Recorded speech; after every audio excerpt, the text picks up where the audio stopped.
second part of who will be the chief on the day of resurrection. Alhamdulillahi Rabbil Alameen, والصلاة والسلام على أشرف الأنبياء والمرسلين.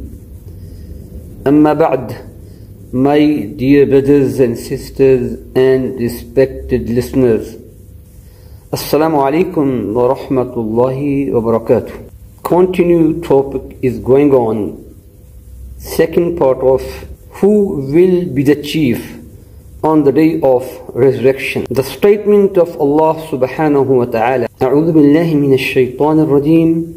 بسم الله الرحمن الرحيم. عسى أن يبعثك ربك مقاما محمودا. صدق الله العلي العظيم. It may be that your Lord will raise you to maqaman mahmuda, a station of praise and glory, the highest degree in paradise. So regarding this topic, in last part we were reached to the people will then go to Musa alayhi salatu wassalam and say, O Musa alayhi salam, you are Allah's messenger and Allah gave you superiority above the others with his message and with his direct talk to you. Please intercede for us with your Lord. Don't you see in what state we are? Musa alayhi salatu wassalam will say, my Lord has today become angry, as he has never become before, nor will become hereafter. I killed a person whom I had not been ordered to kill. Myself. Go to someone else. Go to Isa alayhi salam. So they will go to Isa alayhi salam and say, O Isa alayhi salam, you are Allah's messenger and his word be, and he was, O it is, which he sent to Mary, O Maryam alayhi salam, and Ruh from him, a soul created by him, and you talked to the people while still young in the cradle.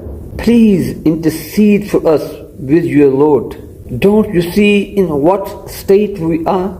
Isa alayhi salam will say, my Lord has today become angry, as he had never become before nor will ever become thereafter. Isa alayhi salatu wassalam will not mention any sin or any mistake, but will say, myself. Go to someone else. Go to Hazrat Muhammad Mustafa sallallahu alaihi wasallam. He sallallahu alaihi wasallam said, so they will come to me and will say, O Muhammad sallallahu alaihi wasallam, you are Allah's messenger and the last of the prophets, and Allah forgave your all the past, present and future sins. Please intercede for us with your Lord. Don't you see in what state we are? The Prophet sallallahu alaihi wasallam added, then I will go beneath Allah's throne, Allah's arsh, and fall in prostration before my Lord, front of my Lord, and then Allah will guide me to such praises and glorification to him as he has never guided anybody else before me. Then it will be said, O Muhammad sallallahu alaihi wasallam, raise your head, ask, and it will be granted. Intercede, your intercession will be accepted. So I will raise my head and say, my followers, O my Lord. It will be said, O Muhammad sallallahu alaihi wasallam, let those of your followers who have no accounts enter through such a gate of the gates of paradise as lies on the right, and they will share the other gates with people. The Prophet sallallahu alaihi wasallam further said, by him in whose hand my soul is, the distance between every two gates, both of paradise, is like the distance between Makkah and Himyar, or between Makkah and Basra in Sham. So my dear brothers and sisters and respected listeners, may Allah subhanahu wa ta'ala accept listening and saying, and may Allah subhanahu wa ta'ala give us understanding and ability to we prepare our life for the day of resurrection, because that day, the relaxed day, on that day, who will be failed? That person will fail forever. And who will be passed? That person will be passed forever. So may Allah subhanahu wa ta'ala give all of us success on that day. Ameen. میرے پیارے بہن بھائیوں اور محترم سامعین کرام، السلام علیکم ورحمۃ اللہ وبرکاتہ۔ موضوع جاری ہے کہ روز محشر کے دن کون سردار ہوگا۔ اسی موضوع کے بارے میں اللہ پاک کا ارشاد گرامی ہے، اعوذ باللہ من الشیطان الرجیم، بسم اللہ الرحمن الرحیم، عسى أن يبعثك ربك مقاما محمودا، صدق اللہ العلی العظیم۔ عن قریب آپ کا رب آپ کو مقام محمود میں کھڑا کرے گا۔ تو محترم سامعین کرام، بات یہاں تک پہنچی تھی کہ لوگ حضرت ابراہیم علیہ السلام کے پاس جب جائیں گے تو وہ حضرت موسیٰ علیہ السلام کی طرف بھیجیں گے۔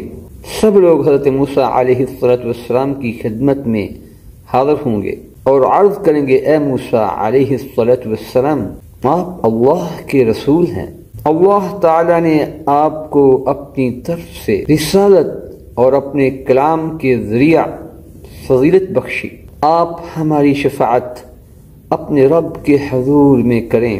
آپ ملاحظہ فرما سکتے ہیں کہ ہم کس حالت کو پہنچ چکے ہیں۔ موسیٰ علیہ السلام فرمائیں گے کہ آج اللہ تعالیٰ بہت غضبناک ہیں، اتنا غضبناک کہ وہ نہ پہلے کبھی ہوئے تھے اور نہ آج کے بعد کبھی ہوں گے، اور میں نے ایک شخص کو قتل کر دیا تھا، حالانکہ اللہ کی طرف سے مجھے اس کا کوئی حکم نہیں ملا تھا۔ نفسی نفسی نفسی، میرے سوا کسی اور کے پاس جاؤ، ہاں عیسیٰ علیہ السلام کے پاس جاؤ۔ سب لوگ حضرت عیسیٰ علیہ السلام کی خدمت میں حاضر ہوں گے اور عرض کریں گے، اے عیسیٰ علیہ السلام، آپ اللہ کے رسول اور اس کا کلمہ ہے جسے اللہ نے مریم علیہ السلام پر ڈالا تھا، اور اللہ کی طرف سے روح ہیں۔ آپ نے خرق عادت کے طور پر بچپن میں گہوارے میں لوگوں سے بات کی تھی، یعنی پنگوڑے کے اندر لوگوں سے بات کی تھی، ہماری شفاعت کیجیے۔ آپ خود ملاحظہ فرما سکتے ہیں کہ ہماری کیا حالت ہو چکی ہے۔ عیسیٰ علیہ السلام بھی کہیں گے کہ میرا رب آج اس درجہ غضبناک ہے کہ نہ اس سے پہلے کبھی اتنا غضبناک ہوا تھا اور نہ کبھی ہوگا، اور آپ کسی لغزش کا ذکر نہیں کریں گے، صرف اتنا کہیں گے، نفسی نفسی نفسی، میرے سوا کسی اور کے پاس جاؤ، ہاں محمد صلی اللہ علیہ وسلم کے پاس جاؤ۔ سب لوگ حضور اقدس حضور اکرم صلی اللہ علیہ وسلم کی خدمت میں حاضر ہوں گے اور عرض کریں گے، اے محمد صلی اللہ علیہ وسلم، آپ اللہ کے رسول اور سب سے آخری پیغمبر ہیں، اور اللہ تعالیٰ نے آپ کے تمام اگلے پچھلے گناہ معاف فرما دیے ہیں، اپنے رب کے حضور میں ہماری شفاعت کیجیے۔ آپ خود ملاحظہ فرما سکتے ہیں کہ ہم کس حالت کو پہنچ چکے ہیں۔ پھر حضور اکرم صلی اللہ علیہ وسلم نے ارشاد فرمایا کہ آخر میں آگے بڑھوں گا اور عرش تلے پہنچ کر اپنے رب عز و جل کے لیے سجدہ میں گر پڑوں گا، پھر اللہ تعالیٰ مجھ پر اپنی حمد اور حسن ثنا کے دروازے کھول دیں گے کہ مجھ سے پہلے کسی اور کو وہ طریقے اور وہ محمد نہیں بتائے تھے۔ پھر فرمایا جائے گا، اے محمد صلی اللہ علیہ وسلم، اپنا سر اٹھائیے، مانگیے، آپ کو دیا جائے گا، شفاعت کیجیے، آپ کی شفاعت قبول کی جائے گی۔ سبحان اللہ۔ پھر میں اپنا سر اٹھاؤں گا اور عرض کروں گا، میری امت، اے میرے رب میری امت، اے میرے رب میری امت۔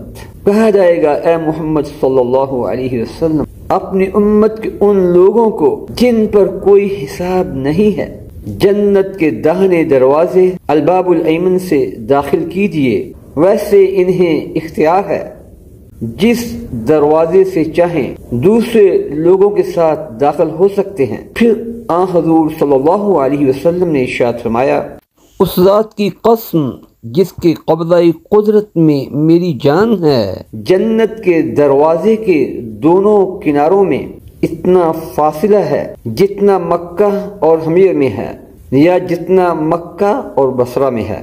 تو محترم سامعین کرام، اللہ پاک میرا آپ کا سننا سنانا اپنی بارگاہ الہی میں قبول منظور عطا فرمائے، اور مجھے آپ کو اس دن کی تیاری کرنے کی توفیق عطا فرمائے کہ جس دن پوری دنیا کے انسانوں کو اکٹھا کیا جائے گا، اور وہ دن تغابن کا دن ہے، ہار جیت کا دن ہے۔ اس دن جو کامیاب ہو گیا وہ ہمیشہ ہمیشہ کے لیے کامیاب ہے، اور اس دن جو ناکامیاب ہو گیا وہ ہمیشہ ہمیشہ کے لیے ناکامیاب ہو جائے گا۔ تو دعا ہے کہ اللہ پاک مجھے آپ کو اس دن میں کامیابی عطا فرمائے، اور حضور علیہ الصلوۃ والسلام کی ہم جیسے گناہگاروں کو بھی شفاعت نصیب عطا فرمائے، آمین۔ وآخر دعوانا ان الحمد للہ رب العالمین برحمتک یا ارحم الراحمین، آمین۔ Jazakallah for watching and listening. Please like, subscribe and comment.